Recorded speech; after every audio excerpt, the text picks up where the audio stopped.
नमस्कार। आज हम इतिहास के गलियारों में थोड़ा गहरे उतरेंगे। राजस्थान के कुछ ऐसे किरदारों से रूबरू होने के लिए जिनकी कहानियां आज भी गूंजती हैं। हमारे सामने इतिहास से जुड़े कुछ दस्तावेज हैं, कुछ लेख, और हमारा इरादा है इन स्रोतों को निचोड़कर वो अहम बातें निकालना जो इन हस्तियों को खास बनाती हैं। ये सिर्फ राजा रानियों की कहानियां नहीं हैं, बल्कि निष्ठा, साहित्य, विरासत, इन सब की बातें हैं। तो चलिए शुरू करते हैं छानबीन। बिल्कुल। आज हम मोहनोत नैन्सी, आल्हा उदल और कुंवर पृथ्वीराज जैसे नामों पर गौर करेंगे। इन स्रोतों में, जैसा आपने कहा, इनके बारे में काफी जानकारी बिखरी हुई है। देखना ये होगा कि इन बिखरी कड़ियों को जोड़कर इनके जीवन और उस दौर की कैसी तस्वीर उभरती है। क्या सिर्फ वीरता की गाथाएं हैं या कुछ और परतें भी हैं? तो शुरुआत करते हैं मोहनोत नेणसी से। कहा जाता है कि ये राजस्थान के इतिहास को लिखने वाले पहले व्यवस्थित इतिहासकार थे। हमारे स्रोत बताते हैं कि जन्म 1610 ईस्वी का है।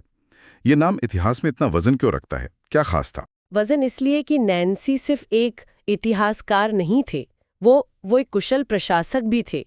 महज 22 साल की उम्र में, सोचिए, जोधपुर महाराजा गज सिंह की सेवा में आ गए। 22 साल, बहुत जल्दी। हाँ, बहुत जल्दी। और फिर महाराजा जसवंत सिंह के दौर में, मतलब 1638 से 78 के बीच, उनका कद तो और भी बढ़ा। वो सिर्फ कलम नहीं चलाते थे, बल्कि सैनिक, नायक, थानेदार, आमिल, हाकिम, इन सब पदों पर रहकर जमीनी हकीकत से भी वाकिफ थे। और सोचिए जरा, 1658 में वो जोधपुर राज्य के देश दीवान बन गए। देश दीवान, ये तो बहुत बड़ी जिम्मेदारी रही होगी आज के हिसाब से, मतलब फाइनेंस मिनिस्टर या चीफ एडमिनिस्ट्रेटर जैसा कुछ। हाँ, बिल्कुल वैसे ही समझ लीजिए। तो क्या इसी पद पर रहते हुए उन्होंने इतिहास लिखने का काम शुरू किया? हाँ, ऐसा लगता है। दीवान बनने के बाद उन्हें राज्य के पुराने दस्तावेजों तक पहुंच मिली, जो अलग अलग राजवंश थे, खासकर राठौड़ों का इतिहास। फिर वो बड़वा भाटों की पोथियां, पुराने फरमान, ये सब उनके अधिकार में आ गया। और इसी विशाल सामग्री के आधार पर उन्होंने अपना मशहूर ग्रंथ लिखा, ख्यात। हाँ, और यही बात दिलचस्प हो जाती है। कैसे? क्या खास था इस ख्यात में? ऐसा खास ये था, और ये वाकई बड़ी बात है, कि इसकी तुलना मुगल दरबार के सबसे बड़े इतिहासकार अबुल फजल के अकबरनामा से की जाती है। अकबरनामा से? हाँ। सच में? अबुल फजल तो अकबर के नवरत्नों में थे। बिल्कुल वही। और यहाँ मारवाड़ में बैठे नैन्सी एक ऐसा काम कर रहे थे जिसे उसके बराबर का माना जा रहा था। ये कोई छोटी बात नहीं थी उस जमाने में। ये तुलना तो वाकई चौंकाने वाली है। तो क्या नैन्सी की ख्यात भी अकबरनामा की तरह सिर्फ शासकों और उनकी लड़ाइयों, मतलब पॉलिटिक्स पर ही केंद्रित थी? नहीं, यही नैन्सी थोड़े अलग नजर आते हैं। उनकी ख्यात का दायरा बहुत बड़ा था। इसमें सिर्फ मारवाड़ या राजस्थान के राजवंशी ही नहीं थे। अच्छा। हाँ, बल्कि गुजरात, काठियावाड़, कच्छ, यहाँ तक कि बघेलखंड और बुंदेलखंड जैसे दूर के इलाकों का भी जिक्र मिलता है। वो इससे भी ज्यादा महत्वपूर्ण बात यह है कि इसमें उस वक्त के समाज का आईना दिखता है। समाज का आईना मतलब जैसे मंदिर मठ कैसे थे, किले कैसे बनते थे, भेंट पूजा, बलि की प्रथाएं कैसी थीं, तीर्थ यात्राओं का क्या महत्व था, सगाई ब्याह की रस्में क्या थीं, यहाँ तक कि शहरों, कस्बों, गांवों का भूगोल और उनका इतिहास भी मिलता है। अरे वाह! मतलब ये सिर्फ ऊपर से दिखने वाला इतिहास नहीं, बल्कि आम जनजीवन की धड़कन भी इसमें सुनाई देती है। ये तो उस दौर को समझने के लिए सोने की खान जैसा है। बिल्कुल कह सकते हैं। और उनके एक और ग्रंथ का जिक्र है स्रोतों में, मारवाड़ र परगना री विगत। ये क्या था? ये ख्यात से अलग था? हाँ, मारवाड़ र परगना री विगत नैन्सी की प्रशासनिक समझ का सबूत है। इसे आप उस वक्त के मारवाड़ का एक तरह का गजेटियर मान सकते हैं। गजेटियर? हाँ। इसमें मारवाड़ राज्य के जो अलग अलग परगने थे, मतलब एडमिनिस्ट्रेटिव यूनिट्स, उनकी पूरी जानकारी है, उनकी सीमाएं, गांव, खेती, पैदावार और सबसे अहम रेवेन्यू सिस्टम मतलब टैक्स वगैरह। हाँ, राज्य की आमदनी कहाँ से होती थी, टैक्स कैसे लगते थे, इसका पूरा लेखा जोखा है। बहुत डिटेल्ड काम है वो। तो जैसे अबुल फजल ने आईने अकबरी में मुगल साम्राज्य के प्रशासन का पूरा खाका खींचा था, वैसे ही नैन्सी ने विगत में मारवाड़ का किया। बिल्कुल, क्या खूब पकड़ा आपने। इसीलिए इतिहासकार मुंशी देवी प्रसाद ने मोहनोत नैन्सी को राजपूताने का अबुल फजल कहा है। अच्छा, तो ये उपाधि सिर्फ ख्यात के लिए नहीं थी? नहीं, ये उपाधि सिर्फ ख्यात के लिए नहीं, बल्कि विगत जैसे प्रशासनिक दस्तावेज को तैयार करने की उनकी जो काबिलियत थी, उसको भी दर्शाती है। उन्होंने न सिर्फ इतिहास सहेजा, बल्कि अपने राज्य की आर्थिक और प्रशासनिक बनावट का भी गहन विश्लेषण किया। कमाल है, एक व्यक्ति में इतनी खूबियां, इतिहासकार, प्रशासक और एक तरह से अर्थशास्त्री जैसा काम भी। लेकिन कहानी का अंत सुखद नहीं है, जैसा अक्सर सत्ता के गलियारों में होता है। स्रोत बताते हैं कि इतने काबिल होने के बावजूद उनका अंत दुखद हुआ। हाँ, ये उनके जीवन का सबसे दुखद, सबसे त्रासद पहलू है। वो महाराजा जसवंत सिंह के बेहद करीबी और विश्वास पात्र थे। यहाँ तक कि राजकुमार पृथ्वी सिंह की शिक्षा दीक्षा का जिम्मा भी उन्हें ही सौंपा गया था। लेकिन फिर कुछ ऐसा हुआ जिससे महाराजा उनसे नाराज हो गए। एक जनश्रुति है जिसका जिक्र हमारे स्रोत भी करते हैं कि दीवान रहते हुए उन्होंने ऊंचे पदों पर अपने रिश्तेदारों को बिठा दिया और शायद प्रजा पर कुछ सख्ती भी की। अच्छा। अब इन आरोपों की सच्चाई पर तो बहस हो सकती है, इतिहासकारों में अलग अलग मत है, पर नतीजा ये हुआ कि महाराजा का भरोसा टूट गया। और फिर क्या हुआ उनके साथ? महाराजा ने नैन्सी और उनके भाई सुंदरदास, जो उस वक्त किलेदार थे, दोनों को कैद कर लिया और उन पर 1 लाख रुपए का भारी जुर्माना लगा दिया। 1 लाख रुपए उस जमाने में तो ये बहुत बड़ी रकम रही होगी। बहुत बड़ी। और शायद ये अपमान और कैद नैन्सी सह नहीं पाए। कहते हैं उन्होंने जुर्माने की रकम देने से इनकार कर दिया और आखिरकार 3 अगस्त 1670 को अपने भाई के साथ जेल में ही उन्होंने आत्महत्या कर ली। ओह, क्या विडंबना है। जिसने मारवाड़ के इतिहास और प्रशासन को इतनी बारीकी से दर्ज किया, उसी का अंत ऐसे गुमनामी और अपमान में हुआ। नैन्सी की कहानी वाकई सोचने पर मजबूर करती है कि सत्ता और योग्यता का रिश्ता कितना नाजुक हो सकता है। बिल्कुल, बहुत नाजुक। चलिए अब एक अलग तरह की कहानी की तरफ बढ़ते हैं। वीरता और निष्ठा की कहानी, आल्हा और ऊदल। ये नाम तो मुझे लगता है बच्चे बच्चे ने सुने होंगे, लोकगीतों और किस्सों में अमर हैं। स्रोत क्या कहते हैं इनके बारे में? स्रोत बताते हैं कि आल्हा और ऊदल 2 भाई थे, बनाफर राजपूत योद्धा थे, और ये महोबा के चंदेल राजा परमार्दी, जिन्हें परमाल भी कहते हैं, उनके बहादुर सेना नायक थे। महोबा के चंदेल राजा के सेना नायक। हाँ, उनकी वीरता के किस्से दूर दूर तक मशहूर थे। लेकिन कहानी में एक मोड़ है। किसी बात पर राजा परमार्दी से उनका मनमुटाव हो गया। मनमुटाव? किस बात पर? स्रोत ठीक नहीं बताते, बस इतना कहते हैं कि राजा का व्यवहार उन्हें इतना नागवार गुजरा कि वो महोबा छोड़कर कन्नौज के राजा जयचंद के दरबार में चले गए। अच्छा, राजा से नाराज होकर राज्य छोड़ देना, ये तो बड़ी बात थी उस समय। लेकिन फिर क्या हुआ? उनकी कहानी का सबसे नाटकीय मोड़ तो शायद इसके बाद आता है ना? है ना? बिल्कुल, इसके बाद ही असली कहानी है। हुआ ये कि 1182 ईस्वी में दिल्ली और अजमेर के जो ताकतवर चौहान शासक थे, पृथ्वीराज चौहान तृतीय। पृथ्वीराज चौहान? हाँ, वही। उन्होंने महोबा पर हमला कर दिया। अब चंदेल सेना कमजोर पड़ने लगी।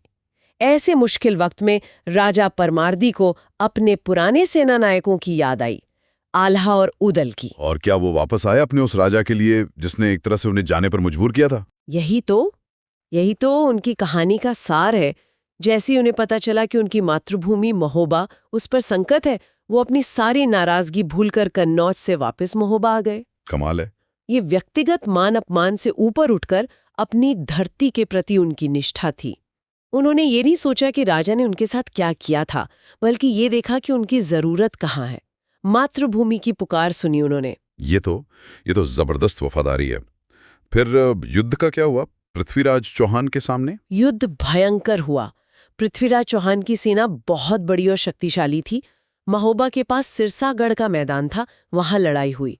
आला उदल और उनके कई साथी योद्धाओं ने अद्भुत वीरता दिखाई, मतलब कमाल का शौर्य दिखाया। लेकिन आखिरकार चौहान सेना के सामने वो टिक नहीं सके। तो इस लड़ाई में आला और उदल अपने कई साथियों समेत लड़ते लड़ते वीर गति को प्राप्त हुए। हार गए, लेकिन अमर हो गए। शायद इसीलिए उनकी कहानी लोक गाथाओं में इतनी जिंदा है आज भी। निश्चित रूप से उनकी हार में भी एक नैतिक जीत छुपी हुई है, कह सकते हैं। उनकी वीरता, उनकी निष्ठा, उनका बलिदान, ये बातें लोगों के दिलों में ऐसी बसी कि खासकर बुंदेलखंड क्षेत्र में आल्हा खंड नाम से एक पूरा महाकाव्य ही बन गया, जो आज भी गाया जाता है बड़े चाव से। आल्हा खंड, हाँ सुना है मैंने। तो ये दिखाता है कि इतिहास सिर्फ विजेताओं का नहीं होता, बल्कि असाधारण वीरता और चरित्र दिखाने वाले भी हमेशा याद रखे जाते हैं, भले वो युद्ध हार गए हों। उनकी कहानी एक सवाल छोड़ जाती है, निष्ठा किसके प्रति होनी चाहिए, शासक के प्रति या अपनी मिट्टी के प्रति? ये सवाल तो आज भी उतना ही अहम है। आला उदल की सीधी सपाट वीरता और निष्ठा के बाद अब हम एक ऐसे व्यक्तित्व की ओर चलते हैं जिनका जीवन शायद ज्यादा जटिलताओं और विरोधाभासों से भरा था। कुंवर पृथ्वीराज राठौड़, बीकानेर के शासक राव कल्याणमल के छोटे बेटे, जन्म 1549 ईस्वी। इनके बारे में क्या खास है? कुंवर पृथ्वीराज की कहानी कई मायनों में खास है। पहली बात तो ये, वो बीकानेर के राजकुमार थे, लेकिन उनका ज्यादातर जीवन मुगल दरबार में बीता। मुगल दरबार में कैसे?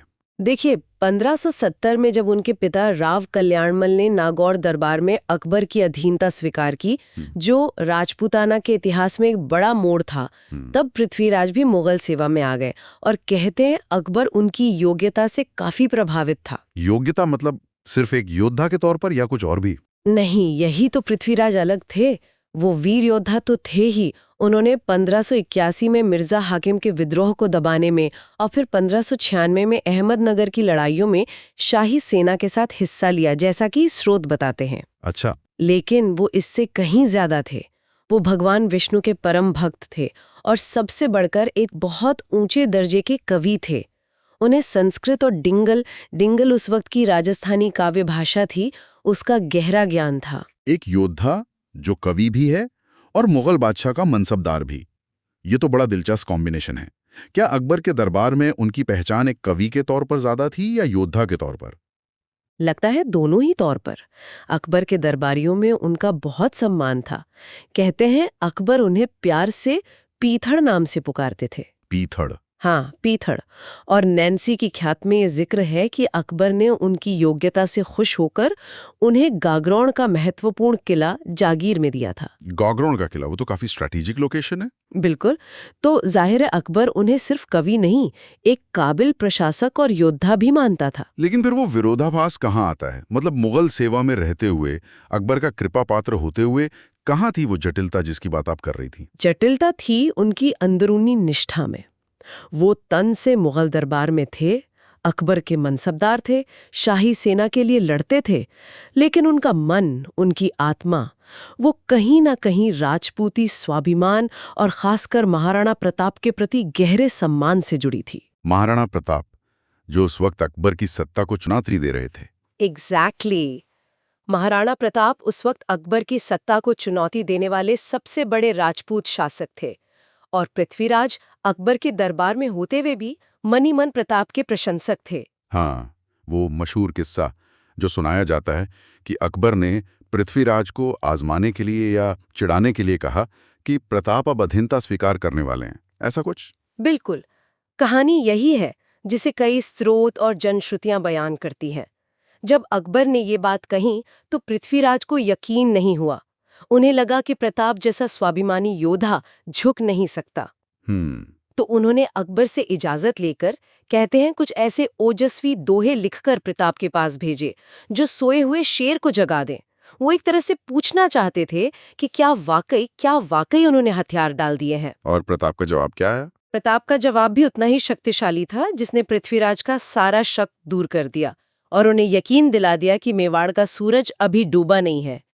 कहते वो जवाब पढ़कर पृथ्वीराज गदगद हो गए, बहुत खुश हुए। वाह! ये घटना दिखाती है कि मुगल दरबार की शान शौकत और पद के बावजूद उनके दिल में राजपूती आन बान शान और प्रताप जैसे प्रतीक के लिए कितनी गहरी जगह थी। ये उस दौर के कई राजपूत सरदारों की जो अंदरूनी कश्मकश थी ना, उसका भी प्रतीक है। ये वाकई एक नाजुक संतुलन साधने जैसा रहा होगा। अपनी पहचान बनाए रखना, अपने आदर्शों का सम्मान करना और साथ ही उस सत्ता की सेवा करना जिसके खिलाफ वो आदर्श खड़े थे। खैर, उनकी काव्य प्रतिभा के बारे में और क्या पता चलता है? उनकी रचनाएं। उनकी सबसे ज्यादा मशहूर रचना है डिंगल भाषा में लिखा गया काव्य ग्रंथ वेली कृष्ण रुक्मिणी री। वेली कृष्ण रुक्मिणी री। हाँ, इसे डिंगल साहित्य का मील का पत्थर माना जाता है। मतलब एपिक वर्क है वो। उसकी भाषा, उसकी शैली, उसका भक्ति भाव, सब कुछ अनूठा है। कहा जाता है कि दुर्सा आड़ा जैसे कवि ने तो इस ग्रंथ को 5वां वेद और 19वां पुराण तक कह दिया था। 5वां वेद, 19वां पुराण, ये तो बहुत बड़ी प्रशंसा है। क्या सिर्फ यही एक रचना थी उनकी या और भी लिखा? नहीं, और भी कई ग्रंथ लिखे उन्होंने। स्रोत बताते हैं जैसे दसम भागवत रादुहा, गंगा लहरी, कल्ला रायमलो त्रिकुंडलिया, वसुदेवाऊत, दशरथ राऊत कई रचनाएं हैं। उनकी रचनाओं में भक्ति, वीरता और नीति का सुंदर मिश्रण मिलता है। एक कहानी ये भी जुड़ी है कि वैली कृष्ण रुक्मणी पूरी करके वो उसे द्वारिकाधीश को अर्पित करने जा रहे थे, तो रास्ते में भगवान ने स्वयं वैश्य का रूप धरकर उनसे वो पांडुलिपि ले ली थी। अब ये लोक श्रद्धा है, पर ये उनकी भक्ति और काव्य प्रतिभा को दर्शाती है।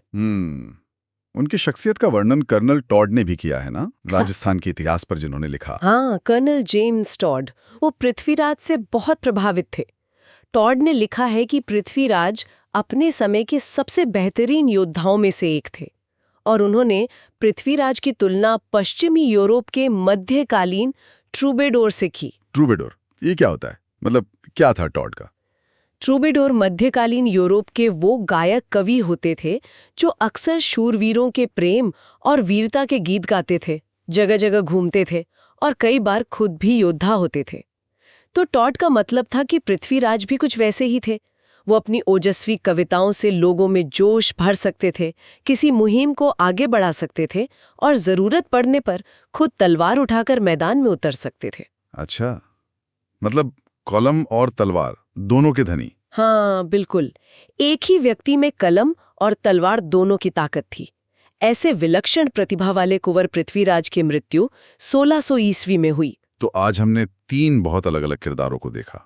मोहनोत नैन्सी, जिन्होंने इतिहास और प्रशासन को दर्ज करने में अपनी जिंदगी लगा दी और जिसका अंत त्रासद हुआ। फिर आलाओदल, जिनकी सीधी सपाट वीरता और निष्ठा लोक गाथाओं में अमर हो गई। और कुंवर पृथ्वीराज, जो मुगल दरबार की चमक दमक और राजपूती स्वाभिमान के बीच संतुलन साधते हुए साहित्य रचते रहे। हाँ, और इन तीनों की कहानियां हमें मध्यकालीन राजस्थान की एक बड़ी दिलचस्प झलक देती हैं। राजनीति कितनी जटिल थी, निष्ठा के मायने कितने अलग अलग हो सकते थे और समाज कैसा था। नैन्सी हमें दिखाते हैं कि इतिहास लिखना और प्रशासन चलाना कितना अहम था। आल्हाउदल हमें याद दिलाते हैं कि वीरता और मातृभूमि का प्रेम क्या होता है, और पृथ्वीराज बताते हैं कि कला, भक्ति और युद्ध एक ही जीवन में कैसे साथ साथ चल सकते हैं, चाहे वो जीवन कितने ही विरोधाभासों से क्यों ना भरा हो। तो इन सब बातों का निचोड़ क्या है, सार क्या निकलता है? शायद यही कि इतिहास सिर्फ घटनाओं का क्रम नहीं है, ये इंसानी जज्बातों, मजबूरियों, अंदरूनी संघर्षों और मूल्यों की कहानी है। नैन्सी का दस्तावेजीकरण, आल्हाउदल का बलिदान, पृथ्वीराज का काव्य, ये सब उस दौर के इंसानी अनुभव के अलग अलग पहलू हैं। बिल्कुल सही कहा, और ये कहानियां हमें सोचने पर भी मजबूर करती हैं। देखिए, श्रोताओं के लिए एक विचार छोड़ जाते हैं यहाँ पे। सोचे, उस दौर में जब तलवारें इतनी आसानी से म्यान से बाहर आ जाती थीं और राजनीतिक वफादारियां मतलब रातों रात बदल सकती थीं। हाँ, तब नैन्सी जैसे लोगों का इतिहास लिखना या पृथ्वीराज जैसे लोगों का कविता करना, ये सिर्फ कला या दस्तावेज बनाना भर था, या ये सत्ता के सामने सच कहने, अपनी पहचान बचाने या शायद विरोध दर्ज करने का भी एक तरीका था। क्या कलम उस वक्त तलवार से ज्यादा ताकतवर साबित हो सकती थी, या कम से कम उसकी कोशिश तो कर ही रही थी? ये वाकई एक दिलचस्प सवाल है। कलम बनाम तलवार उस दौर में भी सोचने के लिए बहुत